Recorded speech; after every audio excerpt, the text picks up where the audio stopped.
ক্রিয়াকাণ্ড থেকে সমাজসেবা সমস্ত দিকেই কর্মধারার মধ্যে জীবন যারা অতিবাহিত করেন সকলের প্রণম্য মহারাজ এখানে আছেন।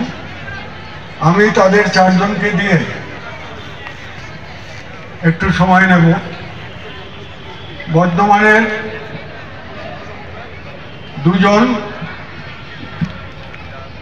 সমাজসেবীকে যারা নিজ নিজ ক্ষেত্রে যথেষ্ট সুনামের সঙ্গে কাজ করে চলেছেন।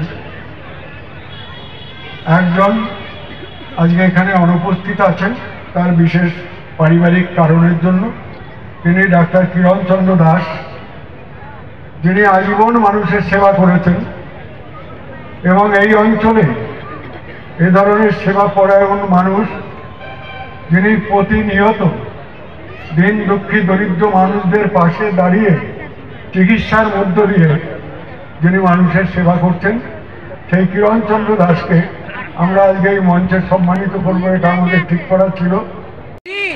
হৃদয়বাদ তার মন্ত্রোচ্চারণ এবং তার মূল্যবান পাবো মাননীয় রাখি সরকার উত্তরীয় পুষ্পস্তবদ্ধা জ্ঞাপন করছেন মাননীয় রাখি সরকার, যেন এক নতুন দিশা নতুন আলোকে তার জন্য মাননীয় রিমা সরকার মহাশয়া অন্তরের অন্তঃস্থল থেকে হৃদয়ের অর্ঘ্য দিয়ে ভালোবাসা দিয়ে একদম এই বিজয়া সম্মেলনের প্রথম পর্বে বর্ধমান দক্ষিণের মাননীয় বিধায়ক শ্রীযুক্ত খোকন দাস মহাশয়কে একটা সুন্দর একটি বর্ধমান দক্ষিণের মাননীয় বিধায়ক একবার জোরে করতালি হবে।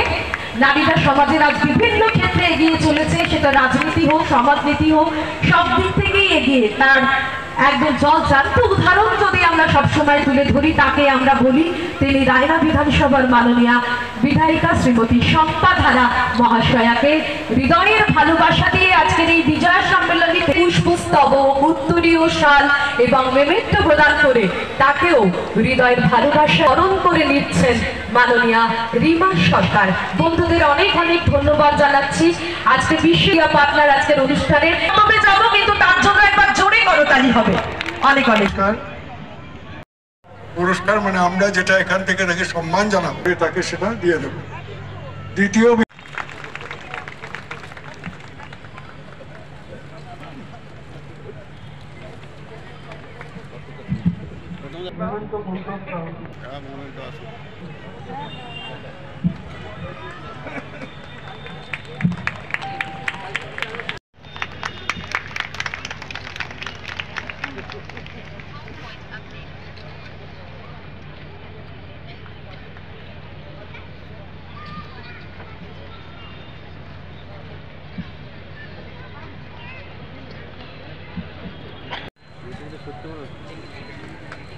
দিদি একটু সরে আসুন না।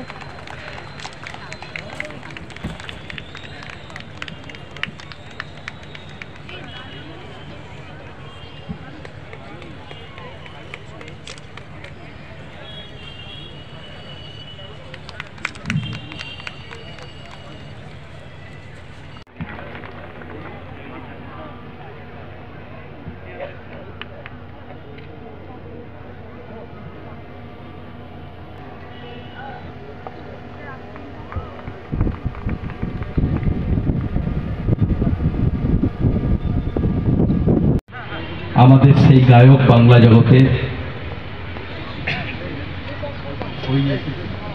অনুষ্ঠানে গান করবেন। আমরা সবাইকে বলবো প্রতি বছর এত ভালো একটা বিজয় অনুষ্ঠান এখানে অনুষ্ঠিত হয় আমরা সবাই জানি। আর সেই অনুষ্ঠানে আমি নিজেও আজকে খুবই ব্যস্ত, আমার শরীরটাও খারাপ, তাছাড়া আমার সংস্কৃত হলে আমার নৃত্য উৎসব চলছে, তাই আমি বলছিলাম আমি তাড়াতাড়ি গিয়ে চলে আসবো। আমরা সবাইকে বলবো যে প্রতি বছর এই বয়সেও উনি যেভাবে একটার পর একটা প্রোগ্রাম করছে আপনারা জানেন, সেই প্রোগ্রামকে সফল করার জন্য আপনারা সবাই এখানে উপস্থিত হয়েছেন এই বিজয়া সম্মেলনে। আমরা শুধু একটা কথাই বলবো, যতক্ষণ প্রোগ্রাম চলবে আপনারা সবাই থাকবেন, কারণ সবাই না থাকলে এত সুন্দর একটা প্রোগ্রাম সেটা খারাপ লাগবে। সবাইকে থাকার জন্য বলবো এবং আবার আমি সবাইকে আমার শুভেচ্ছা এবং ভালোবাসা জানাই। সবাই ভালো থাকবেন। এবং গলসি কলেজের প্রিন্সিপাল স্যার রয়েছেন মাননীয় অমিত তিওয়ারি, তাকেও আমি মঞ্চে আসতে অনুরোধ জানাবো। আপনারা আসুন এবং বর্ধমান পৌরসভার মাননীয় সুন্দর একটি সন্ধ্যায় শারদীয়া দুর্গোৎসবের পরে বাঙালিদের যে বিজয় উৎসব, সেই বিজয়া সম্মেলনের যে ডাক বর্ধমান শহরের বর্ধমানের পৌরপিতা মাননীয় শ্রী পরেশ সরকার মহাশয়ের যে উদ্যোগে এই সুন্দর একটি অনুষ্ঠানের আয়োজন করা হয়েছে, সেই অনুষ্ঠানে এই মঞ্চে উপস্থিত প্রশাসনিক স্তরে এবং শিক্ষাঙ্গনের যে সমস্ত বিশিষ্ট ব্যক্তিবর্গ রয়েছেন তাদের সবাইকে যথাযোগ্য স্থানে সম্মান জানাই এবং সামনে উপস্থিত মাতৃমণ্ডলী, ভাইরা সবাইকে শুভ বিজয়ার শুভেচ্ছা।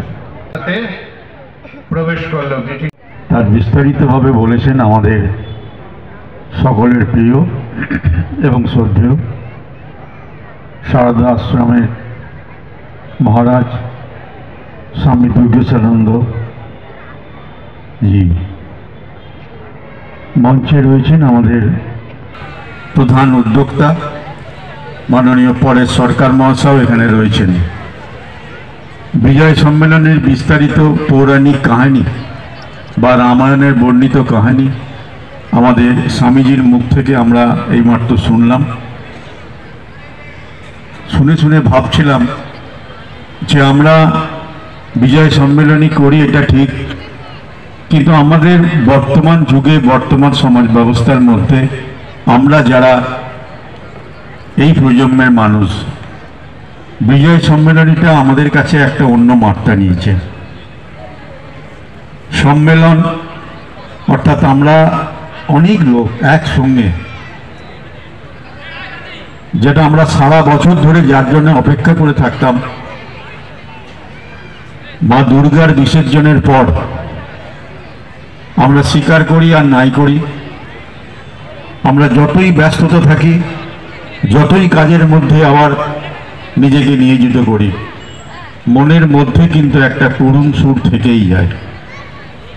সেই করুণ সুরটা হচ্ছে যে সারা বছরের জন্য যা অপেক্ষা করেছিলাম সেই মা দুর্গাকে, সেই দেবীকে বিসর্জন দিয়ে আসার পর মনের মধ্যে যে বিষাদ বা অভিশাপ তৈরি হতো, সেইখান থেকে মানুষের মনকে আবার কর্মমুখী বা কর্মজীবনের মধ্যে ফিরিয়ে আনার জন্যে বর্তমান প্রজন্মে আমাদের সমাজ ব্যবস্থার মধ্যে বিজয় সম্মেলনী একটা মহান বা প্রধান উপায় হয়ে দাঁড়িয়েছে।